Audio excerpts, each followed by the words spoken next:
Vision 2030, madini ni maisha na utajiri. Mwenyekiti wa Tume ya Madini Dr. Janet Lekashingo ameutaka mgodi wa makaa ya mawe wa Ruvuma Coal Limited kuhakikisha unaendeleza uzalishaji wake kwa kuzingatia bei za soko la sasa ili kunufaisha mgodi wenyewe pamoja na jamii inayozunguka.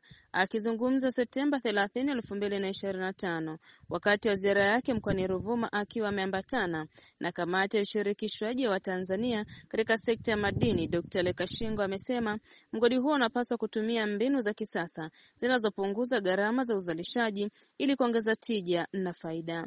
Alisisitiza pia umuhimu wa mgodi kuendesha shughuli zake kwa kuzingatia sheria, kanuni na taratibu zilizopo, jambo linalosaidia kudumisha amani, usalama na ufanisi katika sekta ya madini. Dr. Lekashingo aliwataka viongozi wa mgodi wenye ujuzi kushirikiana na kuwafundisha wengine ili kuongeza ushirikiano na ufanisi, sio tu ndani ya mgodi huo bali pia katika migodi mingine nchini. Aliongeza kuwa ni wajibu wa kampuni hiyo kuhakikisha Watanzania wanapatiwa mafunzo na nafasi za ajira katika sekta ya makaa ya mawe. Aidha, amewataka viongozi wa mgodi kuhakikisha dhibiti vumbi katika maeneo ya makazi na shule jirani na mgodi, kwani hali hiyo inaweza kuwa na madhara makubwa kwa afya za wananchi.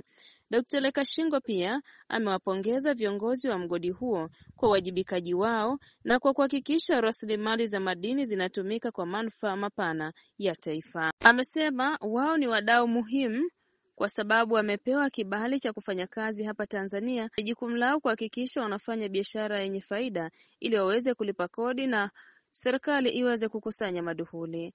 Ziara hiyo ilihusisha pia viongozi mbalimbali wa Tume ya Madini wakiwemo makamishna wa tume, Mhandisi Theonestina Mwasha na Dr. Teresia Numbi pamoja na mkurugenzi wa ukaguzi na biashara ya madini CPA Venance Kasiki.